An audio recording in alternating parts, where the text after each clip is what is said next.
O Bitcoin acabou de bater a sua máxima histórica de 2021 e você precisa saber como se posicionar corretamente agora no mercado para continuar lucrando. E nesse vídeo eu vou te mostrar 3 ativos que eu já invisto para hold e por que eu acredito que eles possam se valorizar e muito nos próximos meses. Então fica até o final que você vai entender toda a minha tese de investimentos e roda a vinheta e bora entender como que eles podem dar continuidade a esse movimento que o Bitcoin iniciou.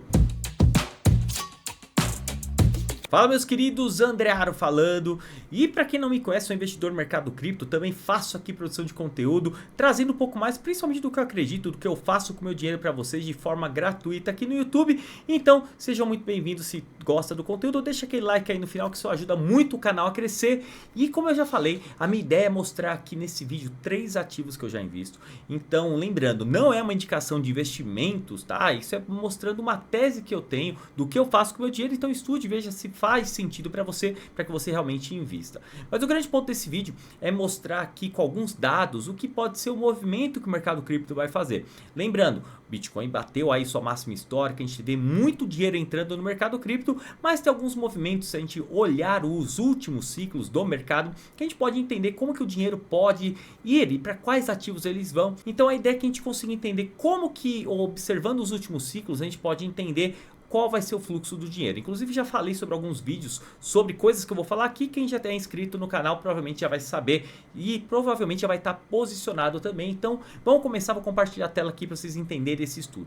E começando aqui, você já deve ter visto essa tela no meu último vídeo da semana passada, que é praticamente o fluxo do dinheiro dentro do mercado cripto. Ele que começa no Bitcoin, acaba indo depois para o Ethereum. Do Ethereum a gente vê aquelas criptos que a gente chama de large caps, uma Chainlink da vida. Então aqueles projetos mais consolidados, depois de fato ele vai entrando em maior parte, vamos assim dizer, o protagonista começa a ser o Bitcoin, Ethereum, as large caps, depois naquela out-season maluca, vem meme coins, vem todas as criptos do mercado subindo de maneira insalubre, de maneira aí que você gosta do mercado colocando dinheiro no bolso. Inclusive esse vídeo tá aqui, pessoal, isso pode te deixar milionário, então já depois aqui, pessoal, já se inscreve aí no canal, já veja esse vídeo para você entender de fato esse fluxo. Mas começando por isso, pessoal, porque os 3 ativos que eu vou falar aqui, eles vão seguir essa mesma lógica aqui. Então, primeira coisa é entender que o dinheiro entrou no Bitcoin, isso foi o que aconteceu, a gente viu dinheiro entrando no mercado cripto, o Bitcoin dominando, chegando na sua máxima histórica, que a gente não via desde 2021, talvez até mais rápido que o mais otimista aqui do mercado imaginava. Então a gente tem que entender que a gente está vendo talvez o mercado cripto indo para essa fase 2 e respingando um pouco na fase 3 e 4. Naturalmente um pouquinho de dinheiro que vai entrar no Ethereum vem para uma large cap, isso aqui já faz um impacto muito grande fazendo aqueles ativos subirem. Então olhando aqui, o que eu quero que vocês entendam para eu falar dos ativos? É que a gente tem de fato, pessoal, o que foi que eu falei no vídeo, a gente tem o ETF de Ethereum.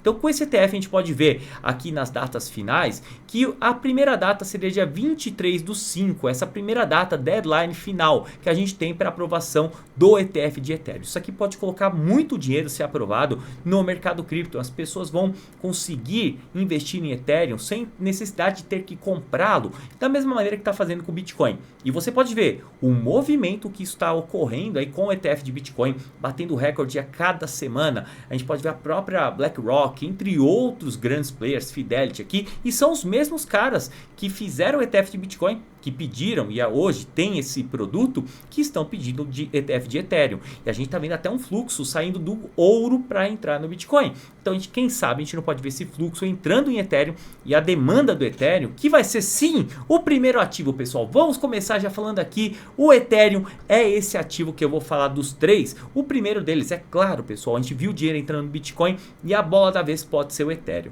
Então eu vou colocar umas informações aqui que são bem relevantes, não sei se você sabe, para a gente entender um pouco mais dessa análise aí do preço do Ethereum. E nesse momento que eu estou gravando o vídeo, o Ethereum está sendo negociado aproximadamente $3.700. Pessoal, o Ethereum está nessa faixa, subiu muito bem, disparou desde os $2.200. Então a gente não sabe de fato se a gente vai ver uma linha reta, mas o natural do mercado, algum momento a gente vai ver corrigindo dentro de uma correção, fazer uma nova pernada de alta, continuando o movimento tendencial. Se a tendência é de alta, ele deve continuar subindo e nós temos que ver os catalisadores. Então, como eu já falei, o ETF de Ethereum pode ser um grande catalisador pro mercado cripto. Então nesse momento o Ethereum, independente do preço, tá? Ele subiu bem, mas a gente vê que ele tem uma distância ainda até seu topo histórico, que a gente pode olhar aquela região um pouco abaixo dos 5 mil dólares. Então o Ethereum ainda tem margem para subir. E eu vejo que nesse ciclo de mercado a gente pode ver o Ethereum subindo ainda mais. E um dos pontos que eu quero que vocês entendam é que sim, nós já falamos do ETF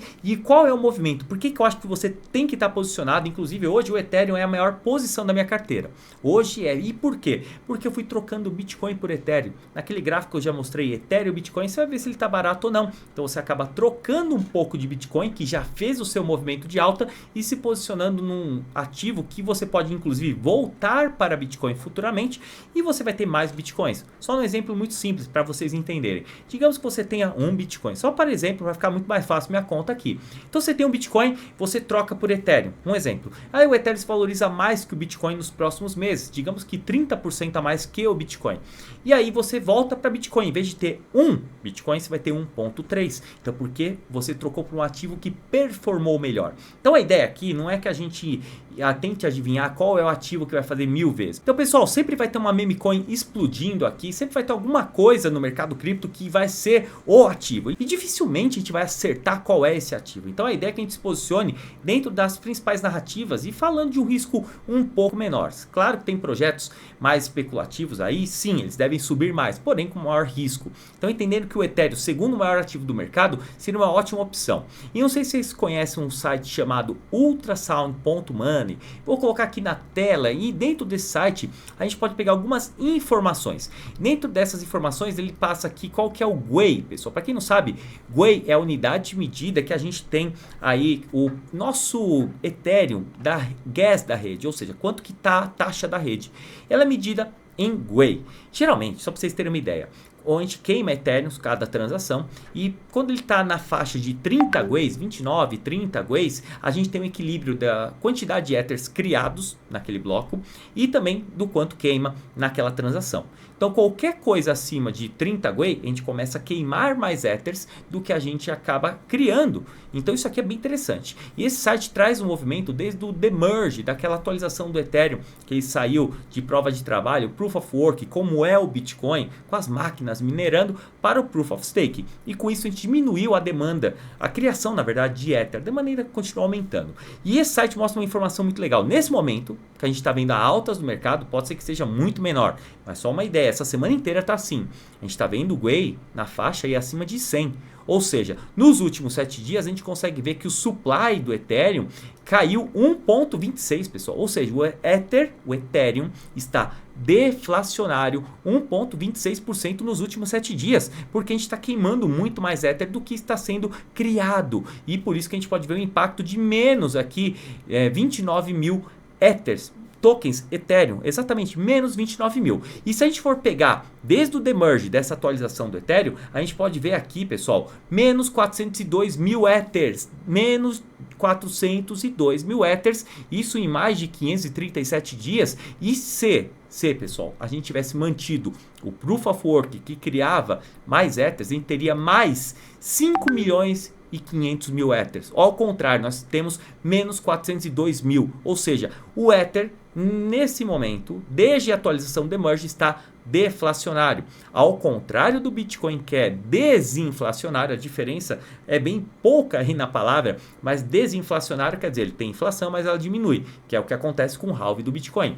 No Ethereum, a gente já tem um efeito diferente, ele está realmente diminuindo o supply, nós temos menos Ethers do que a gente tinha, e com isso pode ser bem interessante da gente se posicionar no ativo que está ficando deflacionário ao longo do tempo, que tem uma demanda muito grande, que pode ter o seu ETF aprovado e também tem um ponto, a atualização da sua rede. E olhando aqui, pessoal, para vocês entenderem um pouco mais da atualização da rede, inclusive eu já falei isso um vídeo aqui do canal, tudo sobre a atualização do Ethereum, pessoal, tudo sobre a atualização do Ethereum. Esse vídeo foi publicado aqui em 2024 e para vocês entenderem, Tim Bacon, esse cara aqui, que é o principal dev aqui da Ethereum, ele publicou que a atualização de Confork, que é essa atualização da rede do Ethereum, provavelmente vai ocorrer no dia 13 de março, pessoal. Então anota na agenda aí, 13 de março é o dia que a gente deve ver a atualização da rede Ethereum. Vou fazer um momento de hidratação ainda não, tá?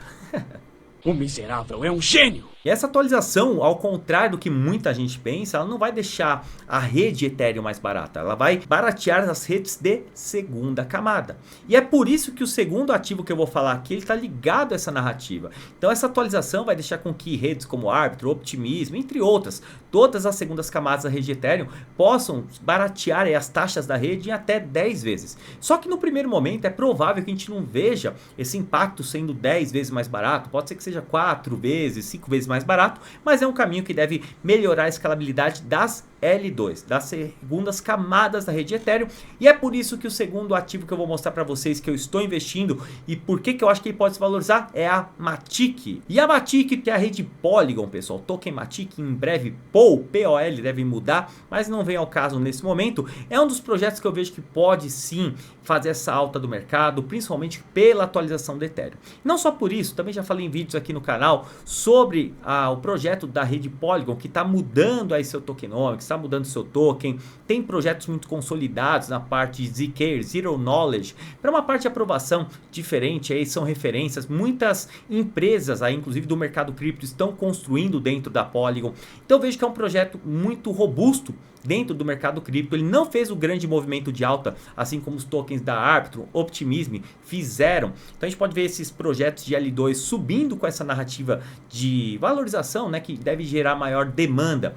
E quando a gente fala da rede Polygon, muita gente pensa na rede que nós temos hoje, que é a Proof of Stake. Essa é mais comum da galera utilizar, bem barata. Então a galera não pensa, pô, a Polygon vai atrair investidores. Mas nós estamos falando daquela Polygon ZK. E essa aí sim tem uma taxa aí um pouquinho mais cara e ela pode ficar mais barata. Isso pode facilitar inclusive a adesão dessa tecnologia. Então é uma coisa inovadora, a Polygon está liderando. Tem muita coisa, muitos desafios aí para o time ao longo de 2024. Mas eu vejo que o Polygon 2.0 sendo implementado, as parcerias que eles têm com grandes players institucionais podem fazer com que o token da Matic saia aqui dessa região, nesse momento de 1,8 aqui, e que suba, quem sabe, não sei a que valor vai chegar, mas pode ter uma valorização muito boa, principalmente nos próximos meses. Eu sou holder do projeto, eu tenho uma posição interessante, claro que estou exposto em outros projetos também dessa narrativa, mas é interessante você entender que isso aqui, por ser um projeto mais consolidado no mercado e que não andou, pode fazer essa movimentação agora em 2024. E o último projeto, pessoal, para vocês aqui, o nosso terceiro, esse aqui, Lido Finance. Vocês já devem conhecer ele, que é o projeto com maior TVL dentro do DeFi, ou seja, o maior valor travado. É uma plataforma, para quem não conhece a Lido, ela serve para você fazer o staking de Ethereum. Uma narrativa de liquid stake, isso aí surfa também a parte de restake. São narrativas que começaram aí em 2023 mais forte, já existiam antes. Então a Lido ela chegou para resolver um problema chamado staking de Ethereum, que para muitos de vocês não devem saber, ou talvez já saibam, mas para você fazer um stake diretamente na rede Ethereum, você precisa ter pelo menos 32 tokens Ethers, ou seja, não é todo mundo que tem 32 Ethers ali para realmente colocar. Tem que ter o conhecimento técnico para rodar um node, uma parte técnica aí que não é todo mundo que tem. E outra, você trava seu Ethereum, você vai receber aquele valor do stake, mas você de certa forma deixa seu Ethereum travado. E a Lido chegou para solucionar esses dois problemas e um outro, que é dar uma liquidez para quem faz o stake. Ou seja, primeiro ponto, você faz aí o seu staking com qualquer valor, 0.1 Ether, você faz lá. E aí você não precisa rodar um node, ou seja, você não precisa ter conhecimento técnico, não precisa ter 32 Ethers. E você vai ter o que, pessoal? Vai receber um token de colateral, que nesse caso é o ST, talvez você já tenha visto, ETH. Então esse token aqui seria um colateral que eles te entregam para você receber. Ou seja, você deixa um Ethereum, recebe um STETH e depois você vai pegar seu Ethereum de volta. E esse token ele tem praticamente 1 para 1 com o Ethereum, ele vai se valorizar de acordo com o Ethereum. Ou seja, você deixa em staking o seu Ether, você ganha esse token de colateral e com esse token você pode colocar em plataformas como a Engine Layer, que é uma plataforma aí que promete um grande airdrop ligada à narrativa de restake. Então pode ser bem interessante. E a Lido domina essa parte de liquid stake. Para você saber o tamanho desse mercado, pessoal, hoje 26% dos Ethers, 26,3% dos Ethers estão em stake. E a Lido domina com mais de 31% desses Ethers que estão em stake, estão na Lido Finance. Então ela é o maior protocolo de liquid stake do mercado disparado, tem o maior TVL. E se o Ethereum se valorizar, se a gente tiver maior demanda aí, principalmente por Ether, a gente pode ver a Lido aumentando muito mais seu TVL e também com segurança. A gente pode ver que é um protocolo mais seguro, que tem um colateral, que tem liquidez no mercado. E é por isso que eu vejo que ela pode surfar essa narrativa junto com o Ethereum, com a valorização do ativo principal, ela pode vir logo na sequência, como a gente falou, depois aí com as large caps. Ela tem um projeto aí de 3 bilhões de dólares. Então, nesse momento a gente consegue ver a Lido Finance com todos os tokens valendo quase 4 bilhões de dólares. Então, olhando isso daqui, a gente consegue entender o potencial que tem de valorização. Inclusive, olhando aqui outros tokens, a própria Matic, ela tem quase todos os seus tokens diluídos aqui, ou melhor, já emitidos. Então, a gente pode ver que o valor de mercado dela, muito próximo aqui do valor atual, com valor com todos os tokens. Então, pode ser interessante, ela já distribuiu seus tokens. Então, eu acho que são projetos que podem se beneficiar toda essa narrativa da rede Ethereum como um todo. Então, primeiro o token Ether, Matic com atualização aí, redes segundas camadas também, e a própria Lido Finance com aumento de TVL. Então era isso que eu queria mostrar para vocês nesse vídeo, e eu quero que vocês deixem aqui no comentário, pessoal, qual é o projeto de cripto que você acredita que vai ser a bola da vez depois aí do Bitcoin ter chegado na máxima histórica? Qual que você acha que vai ser o destaque? É algum desses que eu falei, algum outro? Deixa nos comentários, e se curtiu, pessoal, deixa aquele like, isso ajuda muito o canal a crescer, esse vídeo chegar a mais pessoas, e se inscreva para vídeos como esse toda semana, Arocast Lives. Então é isso aí, pessoal, tamo junto, aquele abraço e até o próximo vídeo.